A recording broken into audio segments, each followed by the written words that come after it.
Listen to the heartbeat of a great industry. Textile making has been an accompanying sound effect to all of American history. For this nation's first manufactured product was cloth, our first and therefore our oldest industry. And after more than 3 centuries, textile manufacture today constitutes one of our largest industries. The wide variety of fabrics that pour out of textile mills plays a great part in your daily life. A far bigger role perhaps than you realize. In your home and in every home, rich or poor, from coast to coast. Whether the belle of the senior prom is turned out by Schiaparelli or by your own home sewing, you live with and by textiles.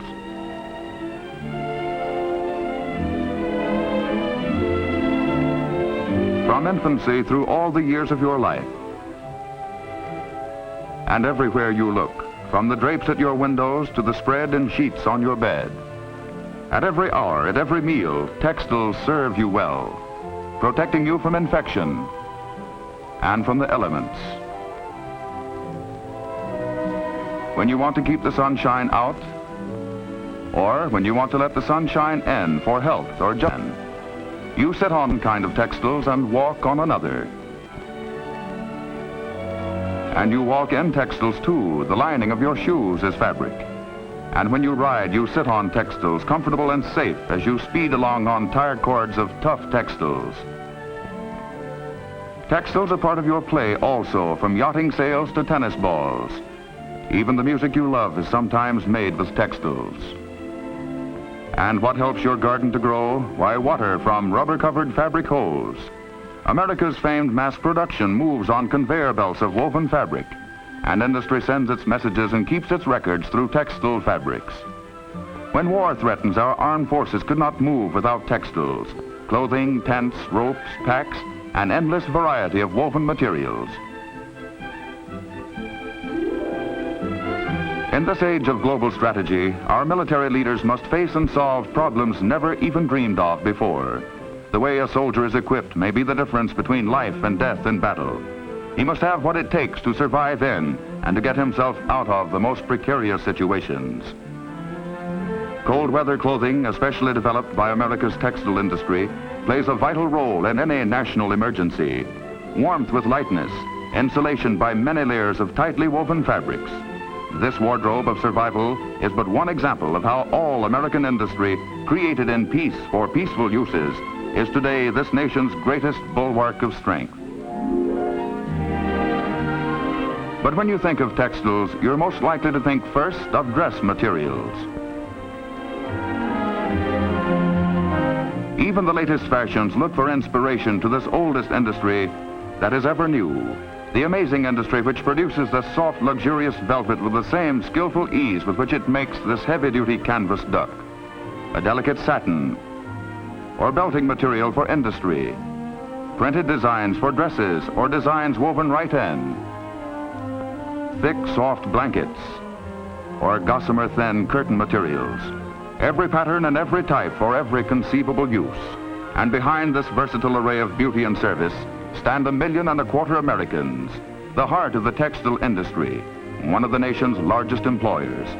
Supplied by the products of farm, ranch, and industry from every corner of the world, textile workers turn out an almost endless variety of fabrics.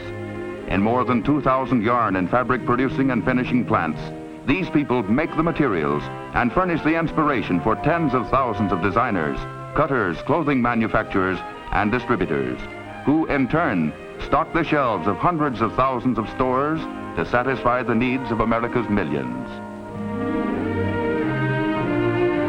From the mills that mark its historic beginning, the textile industry has been built on the American principle of free competition. Down through the years, its progress has been a steady march forward, in step with the nation's own dynamic economic development. It has known depressions, yet one only has to look to see the typical American pattern of success.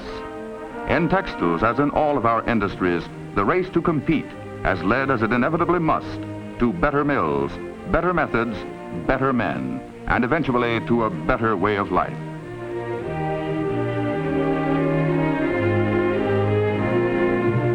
The United States is today the one shining hope of free peoples everywhere. The world has turned to us in its need for food and fiber from our vast agricultural resources, for our steel and our oil, But they seek something else here also. They seek the way of life which has created this industrial might. Strength deeply rooted in personal freedom. A productive strength far greater than the sum total of all our foundries, factories, and fields. Former generations once took American industry for granted. The bigger it became, the more impersonal it seemed. It took the threat of world destruction to make us realize this nation's greatness lies behind our mill and factory walls, and that each of us has a tremendous personal stake in its prosperity and continued growth.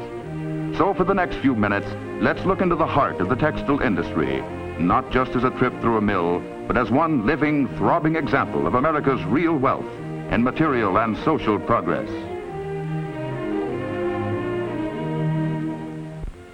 This is cotton arriving at the mill. At some other mill it might be wool, jute, silk, rayon, nylon, or today any of the several newer man-made fibers from the chemist's laboratory. However, the basic methods of textile manufacture are essentially the same for all fibers, and the processes and machinery called the cotton system, which you will see here, are typical of the workings of all branches of the industry. The raw cotton, partially cleaned, is wound in thick blankets onto large rolls like king-size editions of the cotton in your medicine chest. These machines are called pickers. Their job is to remove waste still present in the cotton. It certainly doesn't look much like yarn here, does it? Nevertheless, it is yarn we're about to make, step by painstaking step. Next, carding. This machine passes the cotton between fine wire brushes, which clean away the last bits of foreign matter, eliminating the shorter fibers and shaping the remaining longer ones into a filmy web-like sheet. The machine then draws it into finger-thick ropes called slivers. Now a number of slivers, 24 of them here, are combined, laid side by side, forming another type of roll called a lap. This is the first of several operations which combine and draw out the fibers on their way to becoming yarn. Here began several continuous processes called drawing and roving, where the combined fibers are drawn out still more and given a slight twist, gradually reducing the thickness while increasing the tensile strength.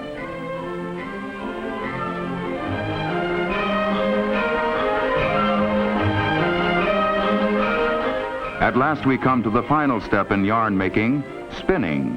The rope-like strands of loose cotton fibers you saw a moment ago, here at high speed get the last drawing out and the final tight twist, bringing it to any size required for weaving the many different kinds of fabrics.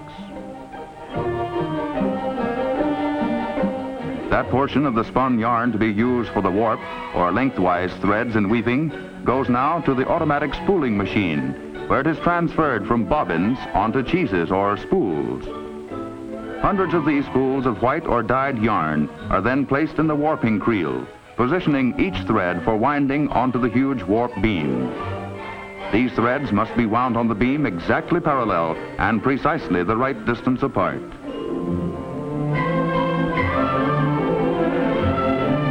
Next, to the slasher, a multiple battery which combines several warp beams into one loom beam. Here the yarn also gets a sizing bath, a starchy coating to protect it from the rubbing and chafing of the shuttle and harnesses in the weaving operation. We're ready at last to begin making cloth as the beam is set aside until needed in the weaving room. But first, each individual end of yarn is drawn through the harness, the apparatus which raises and lowers the lengthwise yarns to make a path for the crosswise flight of the shuttle back and forth.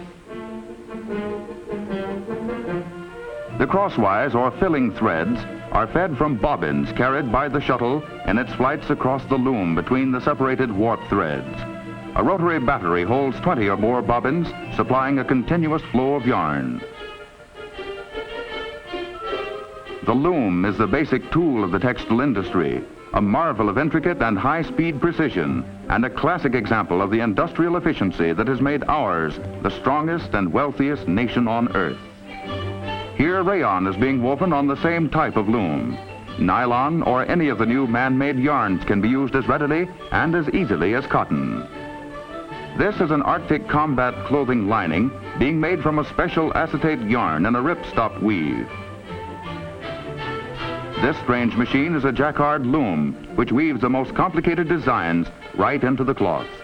Each warp thread is raised and lowered by a mechanism controlled by pattern cards, punched like player piano rolls. One jacquard loom does the work. When Joseph Jacquard perfected this machine in 1805, his life was threatened by fellow workers who feared for their jobs. Instead, it created more jobs by lowering costs and bringing this highly prized material within reach of all. Every inch of cloth is examined at these lighted inspection tables where even the slightest imperfection is spotted. The material is still in a gray or unfinished state, a long way yet from being ready for your use. It goes now to the finishing plant where the first step is bleaching. This particular process is called rope bleaching, the newest, quickest, and best. It puts miles of material through a chemical saturation, then washings, steaming, and more washings. It comes out snowy white, ready to be made into sheets or shirts or whatever. For colored material, sometimes the yarn itself is dyed first under high pressure, but mostly the color is imparted to the woven cloth. This is continuous vat dyeing, a series of heat-controlled color baths in which the dye is applied and fixed in one operation. Jig dyeing wine cloth alternately from one roll to another through the dye baths. Of course, not all materials are solid colors. Many have designs. Here, a copper roller is etched with a pattern for machine printing, just as a printer prepares his plates for reproducing the pictures in your magazines.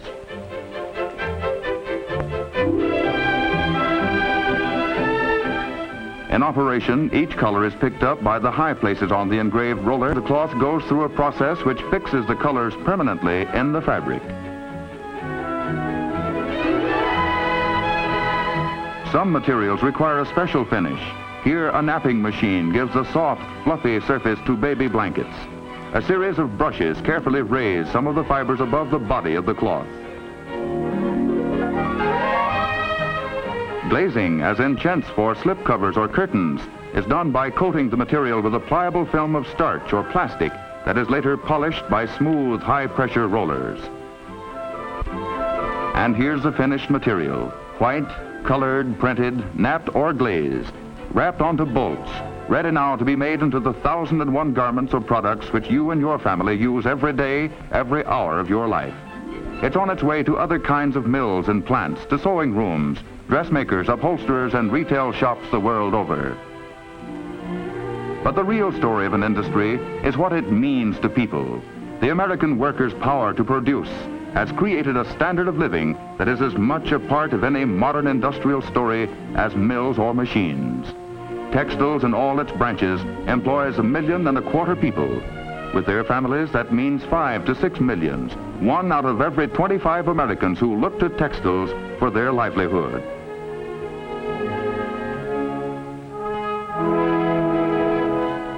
This is, in the main, a small-town industry. New England, textiles' birthplace in America, is the stronghold of woolen and worsted goods. Today, the Carolinas, Georgia, Alabama, and Virginia constitute the biggest cotton textile producing area, though the Middle Atlantic states have their share of mills. And there is rapid growth toward the Southwest. In the typical small textile town, the mill is literally the focal point for the entire community. Life revolves around it. The modern textile community, particularly in the newer areas of the industry's expansion, bears little or no resemblance to old-fashioned concepts of a mill town. It's a thriving place whose prosperity stems from one source, the mill's payroll. Salaries and wages paid out of profits provide the spending power, which in turn promptly creates profits for others. This is a simple example of how America's free economy works to multiply wealth in a town as in a nation. Locally or nationally, there must first be basic profits from a basic industry, the financial core which splits and spreads in a chain reaction of many profits and security for all. Security is something a man or an industry must build, and it's never merely a matter of dollars. Success in any major industry today depends not only on the quality of its product, but also on the way of life it can support. Not all of the older textile towns are as pretty as these, but with the industry spreading out, constantly creating its own better world, scenes like these are fast becoming typical. The production of this mill does not stop with cloth. perhaps its most important product is this: a comfortable American home, a place and an atmosphere a man can earn for his family and for his future. In America, we measure our aims not alone in dollars, but in personal contentment and satisfaction. Leisure is an important byproduct of our capacity to work together as one great industrial team, constantly building a better life and creating the time to enjoy it. Good mill management does not stop at the mill door. A company picnic is a common example of industry as a social enterprise, and there's nothing cynical in saying that this pleasant scene of people eating barbecued chicken is a symbol of good business. For good fellowship begets cooperation, and cooperation is what turns out more and better goods, means more sales, more profits, more wages, and more fun for everybody.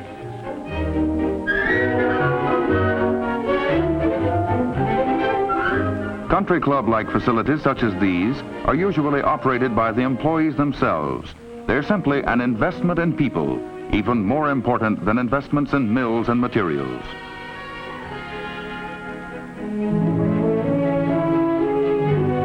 Modern ideas of management in the textile industry very often include new swimming pools right along with new looms and machinery. Whenever possible to do so, away from established industrial centers, America's oldest industry is creating a new atmosphere. The reason is both simple and practical. This, the good life, is also good business. A full sports schedule makes for a full production schedule.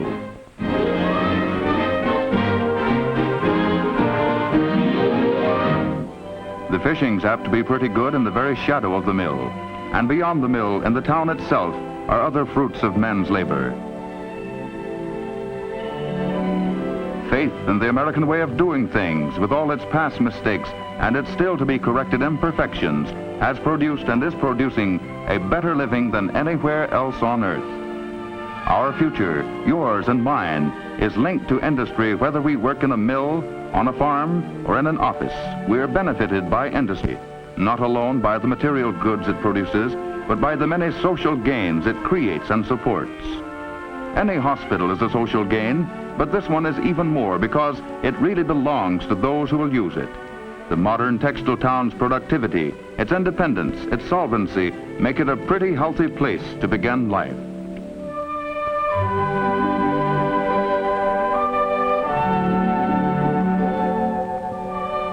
An important investment in the textile industry lies in education and research, a basic phase of preparation for a free nation's ever youthful minds for profitable careers. And in the realm of higher education, the textile industry is unique. 10 textile schools at college level throughout the country turn out trained young men and women, well prepared to use the opportunities of an industry which, though the oldest known to man, is always looking for a better way. The freedom of fresh minds with know-how has always been the greatest single asset in all American industry. New minds are constantly coming up with new methods and machinery. This is a spectrophotometer which scientifically checks the trueness of color. The Pilgrim Fathers who brought the industry to America would surely be amazed at these electronic devices for controlling quality. Textiles earnings are constantly being poured back into better ways of making a finer product at a lower cost. The secret of America's leadership in manufacturing. Last year, this industry reinvested $600 million in plant and equipment. Here, a revolutionary type of loom is being installed. It has no shuttle or bobbins. An automatic arm or finger draws the crosswise threads into the warp shed. And during any trip through modern textile mills, you will have noticed something else. In the newer ones particularly, you will be impressed by how bright and cheerful everything is. Lighting engineers have brought artificial daylight to every corner of this huge winding room. And the indoor climate is as near perfect as science can make it.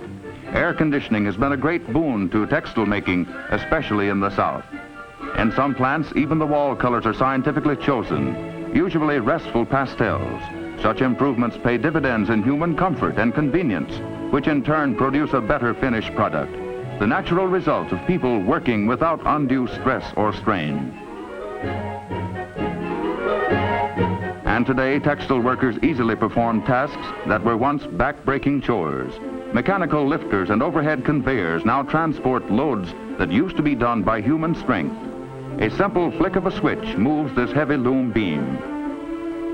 The remarkable ingenuity that characterizes America's industries is to be found in full measure in textiles.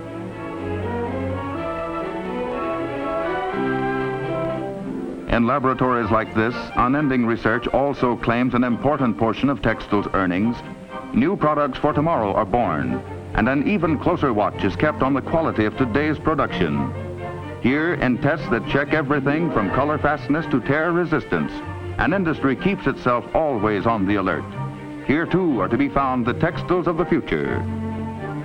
Remarkable developments that transform an ordinary dress material like this into a treated cloth that miraculously withstands stains.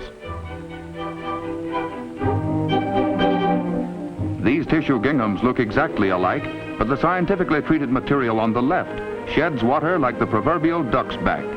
Even in damp, muggy weather, a gown of this material will retain its crisp, fresh look. Here's a newly developed material which needs only to be hung up, and without the aid of a pressing iron, recovers its smooth, unwrinkled beauty. Textile research is constantly working on projects which, to you, are everyday problems. These are only a few examples of modern textiles that are coming out of communities like this, where in the comfort of his home, the textile worker lives amid the results of his own productivity. His security and independence really mean something because he has earned them, and all around him is the solid evidence of the rewarding industrial and social enterprise of which he is the mainspring. All around him are indications that America is learning to use her industrial resources to ever greater advantage in the midst of new and challenging social responsibilities.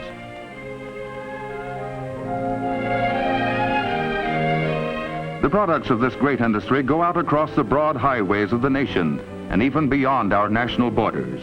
World trade that works both ways, for even as shipments marked "Made in the USA" go to far-off ports, we receive from equally strange-sounding places the raw materials we need. Long staple cotton from Egypt, wool from Australia, cashmere from India, alpaca from South America, flax from Europe, silk from Japan. As the loaded ships sail to help create a better world across the seven seas, they are contributing also to the preservation of an even better world here at home.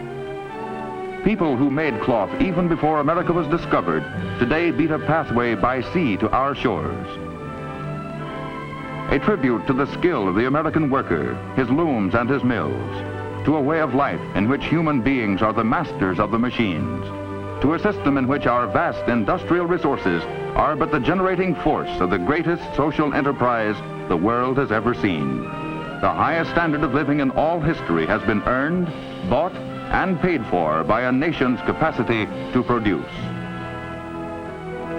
More important than mills and machinery is the man who has made know-how into a fine art. The man everyone relies upon to make things go. Perhaps the most important man in the world. And the world's best hope for a brighter future, the American worker, master of production.